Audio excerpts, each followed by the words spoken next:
Hello mga ka-chicks! For today's mini vlog, dahil mainit ngayon ay samahan nyo naman kaming mag-beach. Ano pa bang hinihintay nyo? Tara, let's go!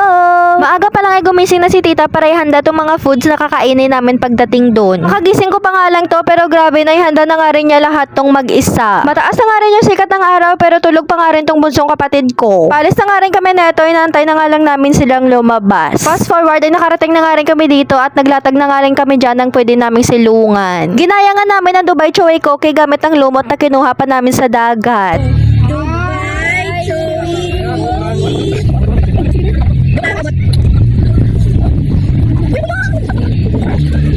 Dito nga pala kami pumesto sa malayo dahil possible pa daw sa taas ang tubig. At nagpicture na nga rin kami agad dito bago naman kami maligo. At dahil nasa beach na nga rin kami, ginawa na nga rin namin tong thread na to ngayon. Hindi nga rin nagdagal ay tumaas na nga rin agad tong tubig dagat. Kaya lumipat na nga rin kami agad dito sa hindi pa inaabot ng tubig. Doon nga pala kami pumesto kanina at sa sobrang bilis ng tubig ay pinatumba niya nga rin tong pinang support namin doon. At dahil tanghali na neto ay nagiya na silang kumain. Hindi pa nga rin ako dyan nakaligo dahil sobrang init pa talaga ng sikat ng araw at ayoko nga rin mangitim. Marami nga rin na nagsigiliguan dito dahil free entrance lang naman ang beach na to. Niyaya na nga rin nila ako ditong maligo dahil sobrang init na din talaga ng feeling ko dito. Naghukay nga pala kami dyan ng butas dahil gusto daw nila gumawa ng sandcastle gamit tong buhangin. Isa nga rin to sa ginagawa namin dati nung ka-age ko pa ang kapatid ko. At nung bumaba na nga rin ng tubig, nag-decide na nga rin kaming umuwi para makapagbanlaw na. And this is it for now. Just follow for more.